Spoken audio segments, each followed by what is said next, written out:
Hello, hello. Welcome again as we muse heretically with me, Bill Bridges. My tinfoil hat. I'm Andrew Greenberg. Wait, I'm unfoiled again. Anyway. Sorry, best thing you don't notice. And my co-host, the crazy Ganok over there. So I thought this time around we'd show off the Reeves Guild Imperial Dossier, which went out to backers, I guess it was last week. And no one in the Reeves believes crazy conspiracy theories, just so you know. They're all very rational conspiracy theories. The most rational. There you go. You got their icon there, the balancing act they're always doing. Our credits. This book was written primarily by William Thrasher with a little bit of extra stuff in it by somebody named Andrew. All the stuff on the heretical money. My favorite subject. And, can you hear me? Am I still coming through? These things always freeze up on me. I'll keep going pretending things are happening though. So, all right, we got into the table of contents now. And there's a cool picture. Someone is on trial. And the knife is evidence.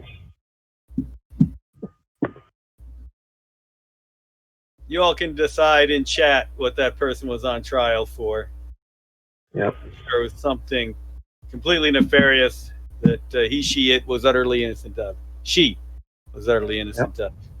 They were a hollow picture for evidence too. The Reeves, Law, and Lucre. So the Reeves, lawyers, guns, and money. An important role, and it's very interesting. We combine the legal with the banks. I don't know who would think they're on the same side most of the time.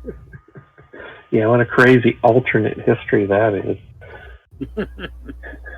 Yep. All right, so we hit history here. Second Republic, when the proto-Reeves really start to come into their own.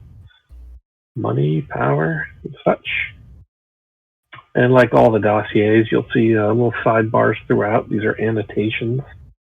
There's a primary author, and then these annotations are by some of the imperial authorities who are correcting the record in some places adding a little extra information, different perspectives.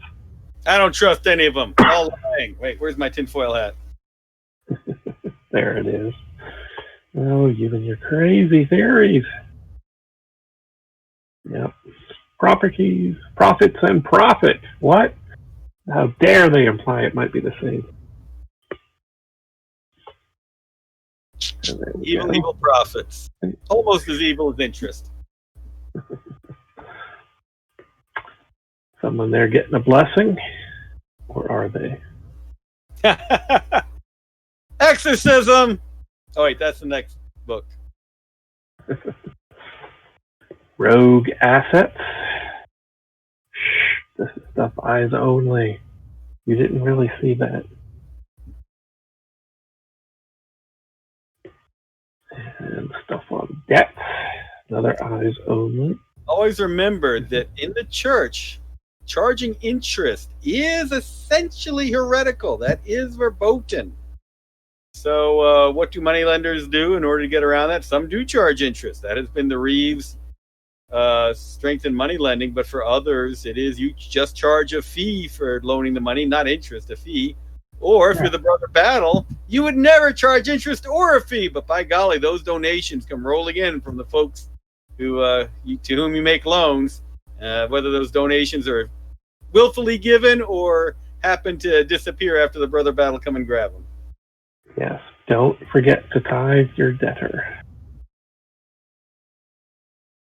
And I wish it was only a 10% interest rate. 10%? That low? Yeah, we get into all sorts of stuff here about debts and assets and who owes what to whom and who has leverage over who. Yeah, this book is especially good for those of you who are looking for games where the players have a real impact on certain areas, build their powers, etc. What happens when they get in debt? What happens when they try and loan money? All those fun things. Yep. And of course, the Reeves act as very good patrons also for a player character troop. And this book gives you all sorts of ideas on the sorts of things you will send a Reeve patroned troop off to do for the Reeves. Of course, I think they make better villains, but that's because I love playing them. Like I said, a patron for a troop Reeve would never double cross anyone. What heresy are you bringing to the table, Bill? That is always the classic twist, where your patron is your enemy. Seth Woolwine has just... Order in the court there. I'll have 2 cheeseburgers today. I'll have a cheeseburger today and pay you 2 tomorrow. This is just what happens when you go on the court circuit and people just don't have law and order. There's crazy Voldrock. I think Bill's trying to avoid Seth Woolwine's question in chat or comment. Which is, the Mammoth cultist? There can't be in this book. Why would there ever be any mention of Mammon around this? That's a slur. And of course it's covered in this book. The Reeves would never allow that to happen to Money, or be some of the main ones behind it happening to Money. Yep. Like all the Imperial dossiers, this one is divided into 3 sections. The first one is about the faction. That's on the Reeves. We will be getting to the next section soon enough, and that's on Money. That might well mention the Mammonists. And then the final section is on rules, which are all the cool perks and callings and other stuff. All right. So here we're still in the factions. Apparently they found a grammatical mistake in the book. I missed that piece of art with the axe in the paperwork. Oh, yeah. That's what happens when you try to bring law and order to the Voldrock. They prefer CSI.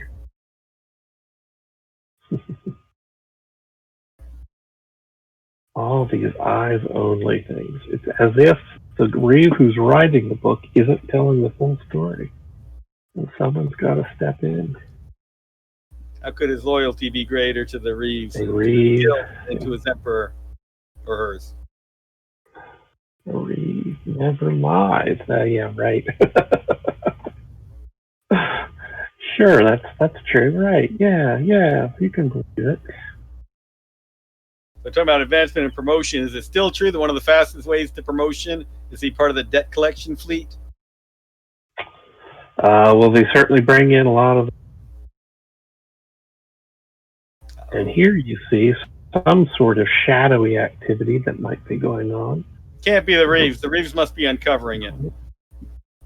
The crazy rumors that at the heart of the Reeves Guild is AI. We've heard that before with some other factions. It's as if everybody's run by such things. They're all run by Al, AI. Good old Al. So this is where you get to be heroes as advocates.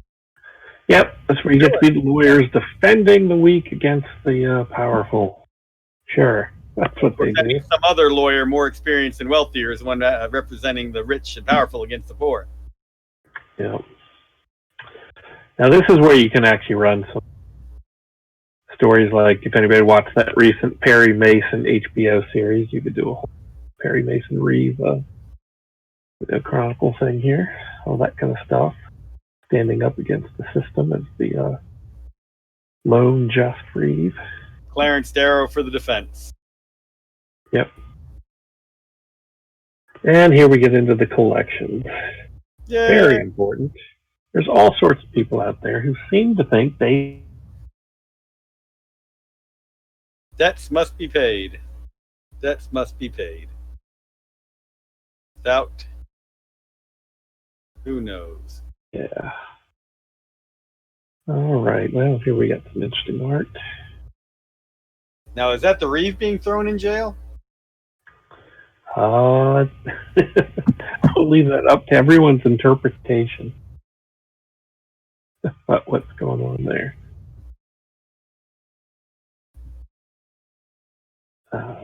And they also act as counsels for everyone, too, who wants to hire them for that. Not just legal counsel, but money counsel, all sorts of advisors in general. All sorts of stuff, exactly. We tell you how to get things done, legally or not. Mm-hmm. In fact, I was watching a friend of mine who was a lawyer speaking earlier today on a Zoom call. Their law firm's motto is one of those, we don't say if it can be done, we show you how. And I love that as the Reeves motto. Break into the bank? We don't say if it can be done, we show you how.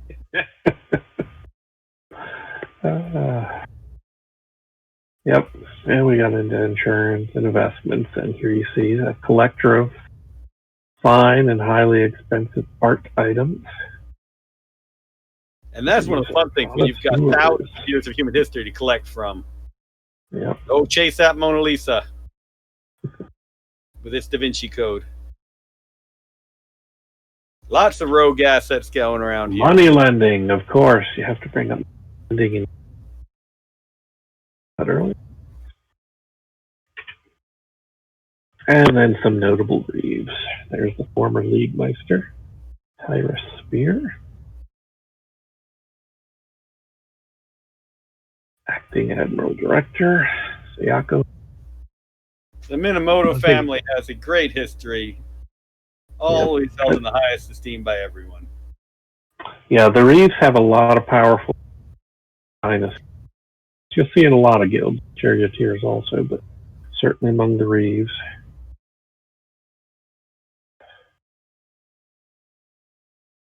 They've done a good job consolidating power in lineages, and they know how to make sure that the money goes where they want it to go after their unfortunate demises.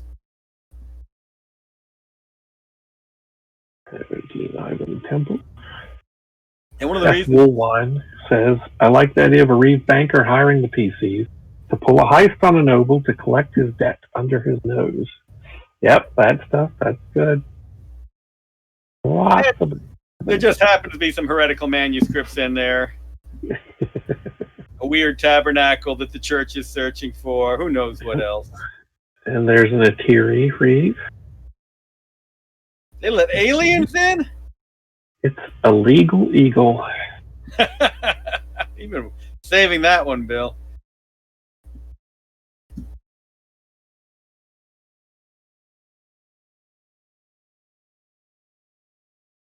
so these family contracts like are set down through generation after generation. They know how to make it stick to keep their family lines in power.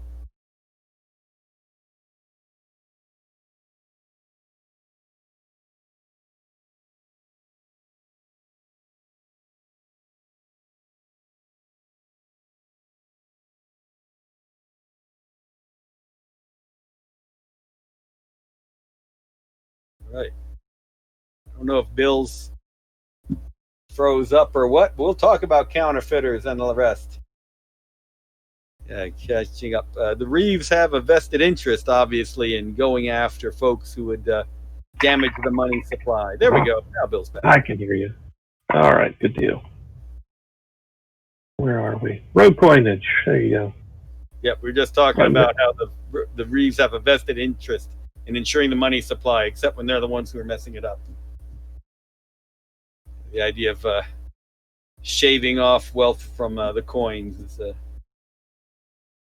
all the various things people do to money to try and make it their own. We had introduced the idea of all the family coinage in the early Fading Sun, so the Ducados and the rest all had their own types of money within their fiefs, but obviously that is one thing that has gained less traction under the new emperor. The Firebird is definitely in its ascendancy. Bad pennies. There you get your discussion on Mammonism. The Reeves obviously completely disgusted by the idea of Mammonism. None of them would ever be involved in this horrendous heretical cult. Is there a counterfeiting skill? Bill, how would they handle counterfeiting? Thanks, good question, Ristar96. There actually is. It's under the art thing on forgeries and stuff. You would just use the same system as the art skill forgery. And then there's a same where you detect forgeries too. You would just apply those to crafts. So, like coinage and stuff. Not that any PC would ever take this skill. No, it's too dishonorable. That's only evil NPC. Yeah. All right, what's investing in tomorrow? That's where they're headed. What they do. Final word as we end our look at that faction and move into the next section of the book. Big nice piece of art. Big giant protected league vault. Nice. Yeah. Don't try to break into that. Don't. Seriously, really, don't try to break into that. It's clearly impregnable. There we go. Fact book, money, and the law. About money. Yeah, even a Obviously, discussion of where the Firebird comes from. Yep. How it is reborn. The Firebird itself is being reborn under Alexius. Yep, money's changing. Not just among the money changers. So yeah, we discussed Firebirds here and main currency, Imperial back currency, but there's also alternate currencies still too. And like what you would trade with a vow or different things too. They don't really like money. Which the church appreciates. Probably the only thing they appreciate about the vow. Exactly. Here we talk about banks, and you mentioned Brother Banker here, Brother Battle. The Reeves have some competition now as bankers. Of course, the Brother Battle would never admit to such a mundane word as a banker. They're simply protecting Pilgrim's assets, is all. And there is an interesting campaign you can run where you have a Reeve and a Brother Battle banker together in the same party. That implies that the banks are colluding together. And here we get to the church, and they're just going after Scraver loan sharks. Yes, Scraver certainly all sorts of things, but there tend to be more the black market that off color things, not the currency itself.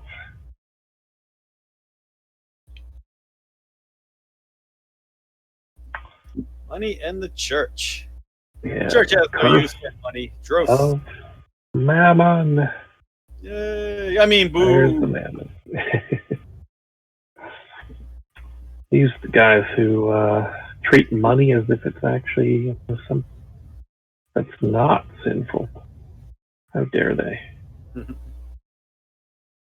Gristar96 had a comment about the vault. There's a movie where Christopher Lambert is imprisoned in a similar pyramid. I think it was because he and his wife procreate illegally. I think it's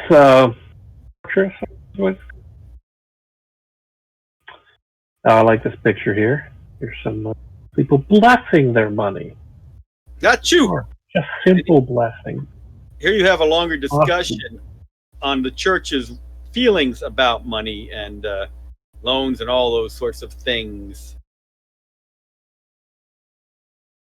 It's a interesting dichotomy within the church that on the one hand they can complain about money, and on the other hand they can take your money for collections and the like. So it is one of those interesting schisms within the Fading Suns universe. So yes, it can be interesting to have the Avestite screaming about money at the same time the Orthodoxy is looking for it, or the Amaltheans is looking for money to create a hospital, or any of those things. Yeah. And yes, as we've noted in the money section, money is not the root of all evil according to the church. It is the love of money that is the root of all evil. There we go. We got a bill again, I think.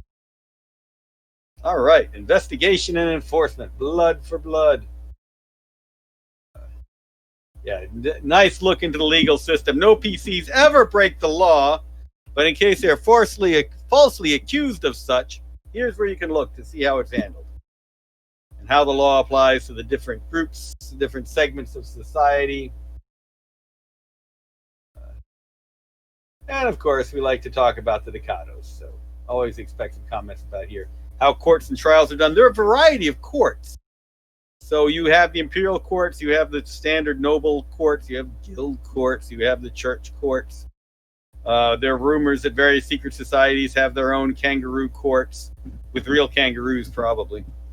But it's interesting that you can take any option to go ahead and have these courts in action. That's what makes it interesting when there's a fight over jurisdiction over the PC's actions, and the PCs can play them off each other.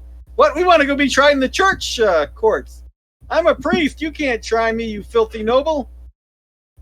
So they were acting under divine guidance. And then you end up with an Avestite judge. So what are some crimes and punishments, Bill? Well, you see them all here. Branding being one of them. Execution, exile, all sorts of things. Lovely comment out there. Ristar 96. It says, hard to pass a space camel through the eye of a laser needle for a rich man to know the Pancreator. I think the original version, Shantor camel. The Shantor. Hard to squeeze a Shantor through a whatever. There's a branding that took her in that shot there. You get some simple fines, imprisonment, the easy stuff, not as bad as execution. Take the branding. It's always amusing how many people in modern marketing are called branding experts. You don't want to see where they've been branded, I can assure you. So, let's see. Yeah, there are a lot of different crimes, and something that's a crime in one jurisdiction may not be. Even within Ducados lands, how they handle Selchaka is a very different matter in different places. You can take it for granted that murder, rape, robbery, etc. are going to be illegal everywhere, but then you'll find some odd variations on it. What's self-defense and what isn't comes into play in different worlds. What is killing a serf actually got a real punishment behind it? Some places it might be worse for you to spit in the path of a noble than to kill a serf, as far as punishments go. Hey, I'm back. Yay! We were talking about punishments. Punish your internet, Bell. I did things punishment. Network of tubes. We were talking about the various ways that crimes can be defined, like murder in some places. What is self-defense in one place? What is it in another? Some places is murdering a serf have less of a penalty than spitting in the path of a noble, etc. Yep. Just in the end, the law is rather mercurial and has to be taken on a case-by-case basis. Oh. And most laws are set within their fief. I mean, you'll have a basic Ducados law book, but in a certain fief, there will be their own, which might change right after you break the law, but they don't tell you. That's why you need a Reeves who keeps track of them. No one else can keep track of them. Lone default! Now we're talking about real crimes. Yep. I mean, we couldn't expect any leader to have gone bankrupt repeatedly or defaulted on their loans or refused to pay them.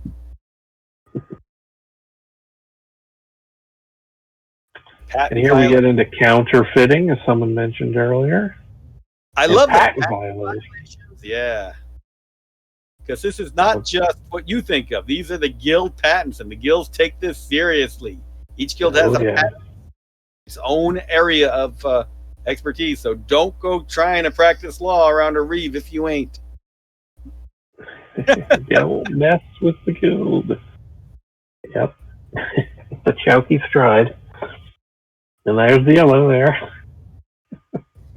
That's what happens. Seth Woolwine raised a good point. Does this mean we'll have a space Thomas Becket dying to defend canon law? And if you've ever read Murder in the Cathedral, oh my gosh, love that book. That is a Fading Sun's adventure all its own. That is a great one for you to run for your players. See if they can go through the temptations. Phantom of Truth was loving the Shantor quote. The Caliph was saying, when you say it in Kurgan, it rhymes. And Phantom of Truth had his own bad experience on a Fading Sun's world. I remember this one Duke who hated the color yellow and denied its use or wear. The crazy scandals around shades and tones. But it's gold, I tell you, gold! And of course, there are ecclesiastical crimes, moral crimes, proscribed technology. Don't be Public talking lewdness. about Every PC should be busted for that at least once. If your PC hasn't been busted for public lewdness, make it an NPC. Yep. Likewise with hexery. Everybody's going to be doing hexery. Hey, Chainsaw Gothic, welcome for greeting us. You've just been covered with mustard by Phantom of Truth, and you'll be arrested by a certain noble who hates yellow. And here we get the game rules. First column we see here is a collection agent for the Reeves. That's always a fun thing to do. And if you ever saw Repo Man, someday I'm going to run that as a Fading Suns adventure. Just saying. All like a plate of shrimp. You are late, Chainsaw Gothic, as in the late Chainsaw Gothic. Well, I'm glad you're not like the late Chainsaw Gothic. Perks for being a collections agent. Aim where it hurts. That's my kind of collections agent. Yep. Fixer. Patron saints too. Fixer. That's the next calling for these Reeves. Somebody must have heard that a new edition of Cyberpunk is coming out. You know, everybody's got one problem or another. Handle their problems. Someone who can schmooze and got underworld contact. Now, some serfs might find it bizarre that bankers and lawyers have patron saints, but even they. Yes, even they. And then there's the factotums. Somebody always, especially nobles, merchants, high-end merchants, they always need somebody around to handle their business for them. Like the Queen's private secretary.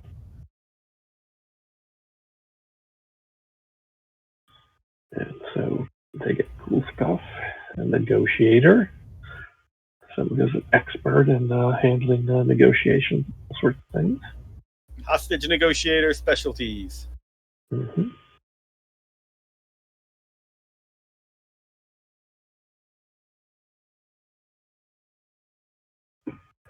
And then we get some different new perks here, like a cord. Petty cash. Yep. Basically allows you to get some VP kind of at the last moment. Procurement networks, if you're looking for stuff, this kind of character is the procurement network. Knows where to get it. This is one of my favorite ones, Simple Country Lawyer. Took down Nixon. Yep. I'm just a simple country lawyer. What do I want? Everybody trusts the simple country lawyer. And different states. Beholden, accused. Skill maneuvers, accused. Object, I object. And some cool equipment. Stenographer. Simple think machine. All the kind of stuff Reeves need. And this one's cool. The Sleuthwinder, the Fiberscope as it's called. It's basically a little lie detector you can have with you. Psychic snake that knows when somebody's lying. I know those are welcome in ecclesiastical courts. Chainsaw Gossip says, Matlock. What? You mean Matlock had a Fiberscope? What? I don't remember that. I do agree with Ristar that a power should be a questionable accounting practices. Bob Newhart. And here is the Echo Hound. These are the things you want guards. They're very hard to sneak past. And trained to prevent that sort of. We'll see those showing up in a few vaults when the PCs go to break in. I mean, go to liberate some lost Firebirds. Well, that's it. Imperial Dossier Reeves Guild. So one of the fun things about the guilds and really many of the factions are the disparate lines within them. How the it is not uncommon to find the lawyers and the bankers on the same side, but also not uncommon to find them on the different sides. So you can have these battles within the guild itself, and you'll see this with most of the groups where Scravers, obviously, you've got the reclamation side, but also the group that uses that to lend money, smuggle, etc. Can't get the stuff you've reclaimed off planet, you call the smuggling arm of the Scravers to get it off. often working together and sometimes not so happy with each other. Muster with the chainers and the mercenary sides, very much the same. So they like to appear monolithic to the peasantry, but internally you'll always have these interesting deals. It gives you even a wider variety of characters to play. Yeah, they've always got something else going on than people feel them at. All right, Bill, what else do you have up your heretical sleeve? Well, let's see. We've got briefly show. There's the Fakers and Freebooters. It's a little drama that went out.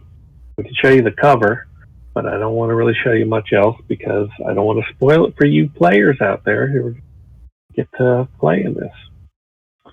It's a drama set on Hargard with, cool stuff happening. That's all I'll say. I don't want to spoil it. It's a nice cover. I like that. Yep. Characters fighting together. So, this was a digital PDF bonus drama. It went out to certain backers. I think it went with the Game Master's level add-on, I think. And it will show up in print in a future book also. For right now, it's just digital. We also have the Game Master screen. Hoorah! Put together. These are always there you go. Things to put together. We've done so There's many werewolf, multiple fading suns ones.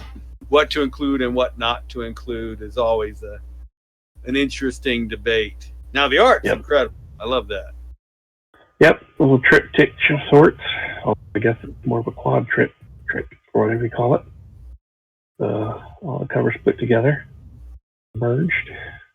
Now, one of the interesting things about this is some of the things that GMs need right now, like the states, aren't really included here because we've got the cards coming out, right, Bill? Yeah, exactly. And plus, there's way too much track of per screen. Instead, backers are getting the cards that broken down to each individual. We actually should have those real soon also. But here's your leftmost side of the screen. It gives you your VP costs chart and your resistance rating chart. And the resistance rating is probably the single most referenced chart in the game. But we also list here a sequence of play to remind you just what happens in what order. And then there's also a list of the capabilities for a game master who wants to just quickly reference what capabilities needed for that role. Take a quick look and kind of remind himself of everything that the troop or some NPCs might or not have. Got some environmental conditions chart. This helps you with going into darkness or gloomy, misty places. Shows you what state to inflict on everyone. Also got a list of skills, like the capabilities. That's for the GM's reference, so he remembers what kind of role to call for in certain situations. And the state persistence chart that shows you how long certain states will last. That's important for when someone's doing influence, not just for occult powers. If anybody falls off a building, there's a little chart there showing you how much damage you're going to take. They were pushed! And the size movement chart showing you how fast everything goes. If you have aliens in your troop, you remember that the Boroks are faster than the humans. And lifting chart there showing you glance what you can lift without having to roll, what you need to make the roll. We list some of the very basic common maneuvers here. Some NPCs and players are probably make. So we also have common maneuvers in a separate action, but that'll be part of the play kit. We also have the gunfire here. This again is something that's common for a lot of NPCs to use at the GMs when they're firing their submachine gun players. Tech level chart. Show some examples of each different tech level and what era it was from. So on a glance, with judgment, Jim can assign such things. And then we got a whole page here full of the ranks charts, because even I forget these sometimes, the who's who, what level, and so on. And this will tell us at a glance. They run into an NPC he hadn't planned on ahead of time, and he's a cannon. And so they'll give you the merchant, priests, nobles, and yeoman ranks, along with a nice illustration of it. Now, it's kind of And that's odd your screen. to have a PDF of a Game Master screen. The physical ones will be coming out. Certainly, Yes, obviously. the reference pages alone are very useful. Right. So you can certainly print these out on your own and tape them. The actual physical screen ships. You'll get that? Most of us remember having made our own GM screens for games before they were common, or just we didn't like what was available. Right. Admiral Nelson says, AKA, and atmosphere. Yes, it does include 0G up in the environmental conditions. And yes, the falling, as Chancellor Gothic points out, is a defenestration chart. Every game needs some more defenestration. Here you get the cover of, these guys were on the factions, I believe, one of Ganok, private investigator. Actually, the town crier, private investigator on the NPC. And yeah, that's our Game Master screen. So, yeah, that's our new stuff for this time around. Very, very soon, you'll get the state cards, which include the tech compulsion, and the perk cards, which also include the afflictions. And what those are really helpful for is when you're trying to reference really quick and play what your perks do. You can keep those cards of right next to your character sheet, or the GM can reference quick too if you've got some PCs. Same thing for your afflictions. When someone is put into a state, you can take a state card and put it on top of their character sheet so that you remember that, oh yeah, I'm under that state, and when the state goes away, take the card away. So sometimes it might help to have more decks, but they're available here in the PDF, so you can head them out. And let's see, the play kit is also coming really soon. That includes a little action booklet, which has all the common maneuvers that are listed. It doesn't include everything. Seth Woolwine in chat says, I used 2 binders for Fading Suns back in 2006. As long as you weren't like a certain presidential candidate who got in trouble for saying they had a binder full of women. You could have a binder full of mammon. I mean, if you put all of your cursed coins into one binder, we'll waste time till Bill gets here. Talk about mammonism, since we had some comments on it in chat. Again, that whole idea that it is the not money, but the love of money that's the root of all evil. Some people say it is money, and that's the cursed coins, the mammonism. Yep. Bill's been stuck in the jump gate again. It's got to reset, and then we'll get him back here. There we go. Aha! Big as life. Through the jump gates. That whole that whole system of tubes underway again. I was going to do a discussion on mammonism, but now that you're back, now go right ahead.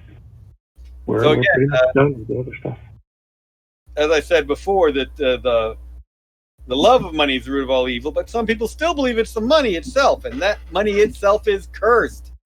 And they'll have coins that seem to follow them, give them bad luck, and they do their best to pass them on to other people. Pass more of those coins my way, quickly. So, but yeah, we just had the Tooth Fairy visit our house, and the Tooth Fairy gave us 2 good coins for the princess here. So we made sure that those were not cursed before she took possession of them. But yeah, mammonism, those cursed coins can do all sorts of crazy damage, and it's great because you just slowly introduce them. The PCs have been paid. They're very happy. Obviously, there's not really many credit cards around, so they need that bag of Firebirds, and there's 1 cursed coin in there. And it takes them a while to spend that one, and oh, the fun that follows with it. Oh, Chainsaw Gothic. Ow. Mammonism, to coin a phrase. Yeah. But I always had fun with it in campaigns because you just introduce it during some other adventures, and eventually the PCs find they have to go get that curse removed, trying to spend the money, or just dump it in the Let church. alone what happens when you accidentally pass that coin off to somebody with a bigwig, so they get stuck with the cursed coin and remembers who gave it to them.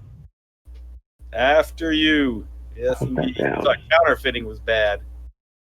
They found you passed a cursed coin and not a counterfeited one. Yeah, all sorts of good ways to impact the players when the players are getting too greedy Mm-hmm. on the drive home.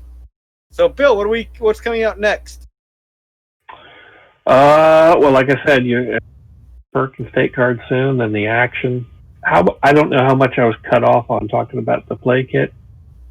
You're going to get an action, the action booklet, which has most of the maneuvers in it. You'll also get the play map. No! There's a conspiracy. You'll never get to learn about it. All right. Admiral Nelson says, showing the cards for perks and states and Roll20 other VTT sheets is going to be a nice addition. Should be somewhat easier to do, assuming there's no legal issue with doing this. I think that should be doable. We'll see. And anyone out there use Astral right now? That's another one I've been looking at. I'd love to know. Billy back? Yeah, Bill's back. I'm Now back. tell us about those play cards. Well, the play kit also includes the play mat. You can see the pictures of those on the Kickstarter way back when they were doing the stretch goals.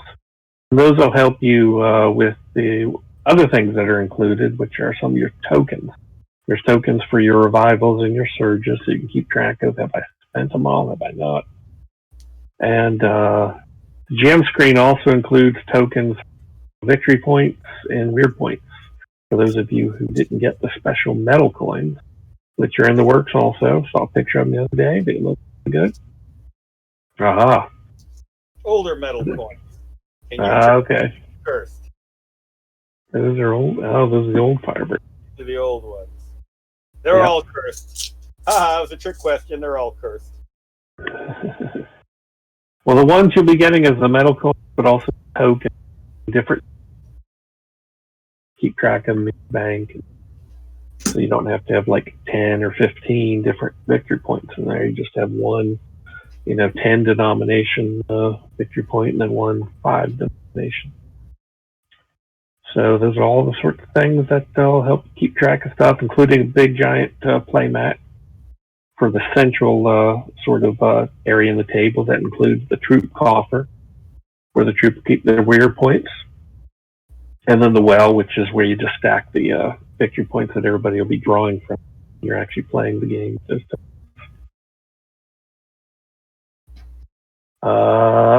I think different play mats have different characters, and I cannot remember. Yes, actually, it is Salandra and Alexius noble play mat. There's a separate play mat for the merchants, the priests, and the yeomen. But yeah, it is Salandra and Alexius noble. I don't have to push her on to things. She finds her own way in. Yeah, she's too cool looking. Of course, she's going to be. And South Woolwine, I'm interested in what you prefer about Foundry. We were talking, Bill, about using the states and the cards with the online platforms for gaming. I haven't played around with Foundry yet, so I'm definitely interested. There's certainly going to be support coming out for online gaming. That stuff's all in the works. So I don't want to talk too much about it because I'm not sure of everything when it's going to come out. For different of these platforms, you'll start more stuff coming. Right. So it'll be easier to play Fading Suns 4th edition. All that. It's one of those games that will let itself well. I have used. I've played fantasy role and tabletop simulator. I've looked at Astral. I haven't had a chance to play a game on Astral yet. I'm about to give it a try. See what like. Got a friend who's a big fan of it, so we'll see. Mm-hmm. Good thing having people who can walk you through it. Seth Woolwine says Foundry uses the GM's computer as a hosting computer rather than third-party server. That's an advantage. It also pretty much lets you build your modules how you like. You can pretty much do whatever you want, including animated maps and tokens. So yeah, if you're willing to put the time in, I guess that's the advantage of Foundry. You've got more power, but you do have to make the commitment. Yeah. That sounds pretty good. It might be similar to tabletop. Yes, use the host's computer too, I think. When I played on Tabletop Simulator, it has. As Chainsaw Gothic says, I use Crash. We have to use Discord on my phone. Yeah, that's pretty much us too. We can play the game, but they're video chat systems. Boy, we're all out of sync. Every time I use Roll20, I use another VoIP. Yeah. Roll20 is for the rolling and the tokens and the characters. Yeah. So, Seth Woolwine says a lot of the stuff you need to build for Foundry have been built by others and can be downloaded as mods, much like TTS. Excellent, like Tabletop. No. Yep. So we're going to have some Fading Suns games later on this evening. Not Bill and I, but other people. I believe that there's a Torg game coming up after us. It'll go on for 2 hours, followed by a Fading Suns game. Yeah, and the crew of the Oh Boy at 8:30. Uh-oh, the Oh Boy just beamed Bill aboard. There he is. Yeah. Crew of the Oh Boy at 8:30 Eastern Time. So definitely tune in. They do a good job handling the rules. So if you want to see how a lot of these things are implemented, definitely take a look at what they've got going on there. Yeah. Good stuff. All right. Well, geez, I don't know what else to talk about. If guys got any questions, we can. There's all sorts of other Fading Sun stuff in the works that I can't talk about yet because it's all still in the works. The Pax Alexius wave is finally getting through. What's that, Ulysses International? Join us for our the monthly thing. Con. I don't know about this, Bill. Oh well, yeah. We're going to be doing monthly online. This one's coming up soon. If you go to the Discord Fading, you'll see the call that Rob put up for Game Masters, and this is coming up on the 18th, I believe. Excellent. Nice. People are asking about the ETA on the physical books. I hesitate to say that because I don't have control over. For one, we're going to wait for the proofing period for the books that have gone out, and then the finals on those will go out. At which point it'll go to the printer. That is honestly going to depend. We're going to do it as quick as we can, but it's going to depend a large degree on how these COVID lockdowns are going on printers and such.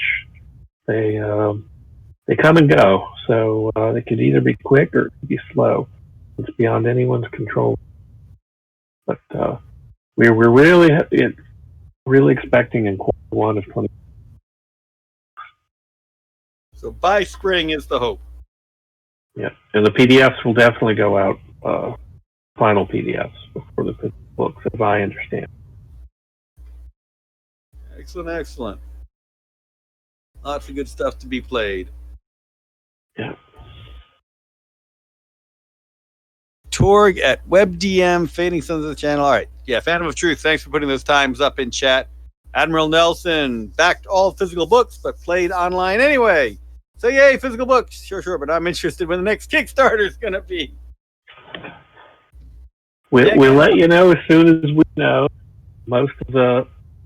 In fact, pretty much all the books are done in the editing, the art and layout done. And I'm really hoping this time around to have a lot of that all available to you. There's going to be some cool stuff coming up. Indeed. And heck, I'm all the way working on the next wave after that one too. So we're many steps. Lots of waving going on. Yep. Including a book on psychic. I was just looking over today. Excellent. We all need more psychic powers in our lives. Yep. Why not? Is that going to be just psychics, or is that also including Theurgy? Those separate books? Theurgists will get their own book eventually. We'll start with just psychics because there's certainly a lot to go over with those to reintroduce all the covens and all the different powers and all sorts of new stuff. Yeah. Us miracle workers just have to keep waiting. We have divine patience. It's all right. And just remember about the Starships book. Yes, that will be the next wave. That'll be some fun stuff. Yeah, looking forward to getting more books out to you guys now that we're getting these first wave ones done. Production's doing a great job of doing these as fast as they can now. They're all coming out. When I mentioned the cards and play kits, because I've already seen the initial proof on those, and just have to tweak them, and you could get them as early as tomorrow. It might be Monday, but real soon. Very cool. Yeah. I didn't know that. Very glad to hear that. All right. And of course, those all go out with a link for any errors you guys might notice. So if you do notice them, it'll help us a lot if you follow that link and put in the info, so we can try to fix any problems before it actually goes to print. And I will share that for the Georgia Game Developers Association, we have a bunch of videos from our Siege convention up on our YouTube channel, Georgia Game Devs, including a look at dice statistics, a workshop that Bill was in attendance for, just so he could kibitz and tell him how the dice really roll. And we'll have a GG Day holiday party, actually, Wednesday, December 9th, with a collaborative character drawing session, as well as giveaways and more. Chainsaw Gothic. You took my advice, you fool! Oh my goodness. Took Andrew's advice about running a High Crusade game where the characters know nothing, so they'll be playing without new lore books until they're in print. Yay! Love it. They'll hate me even more, and Bill is frozen in shock that you would take my advice. You stunned him. He's not stunned, he's pining for the fjords. Yeah, I think you, I don't think his internet's can handle you actually taking my advice. There we go. I'm back. Nope. Hello? I'm off again. We can hear you. We just figured you couldn't handle the fact that Chainsaw Gothic took my advice. What? Earth-shattering. You were stunned. Yeah, the Norwegian blue mess. Yeah, I said you were stunned. You were pining for the fjords. Yeah. Well, cool. No, that's that lovely plumage. Oh, no. The internet did not want him to tell you about anything today. These are some... If you're getting stills of the way Bill is frozen, that's probably the best of the freezes so far today. Yeah. You might go ahead and end this one. Let Bill go kick his internet around the block a few times until it responds one more time. Let's see if he can come back long enough to say goodbye. Hey, he's back. Hey, bye-bye. Just in time. He's saying bye-bye now before he freezes again. All right. Thanks, everyone, for joining us. Any other comments, questions, let us know. Definitely looking forward to your experiences using playing Fading Suns on the various online platforms. So let us know how that goes. And if you set up tools and like that others can use, share them here. Go ahead and let folks enjoy those as well. And have fun with the new products. And let us know how many PCs die when you run that adventure that Bill wouldn't tell you about today. So. Yeah, let us know what happens. Fakers. Cool. We'll have to figure out a prize for whoever gets the highest PC death kill count.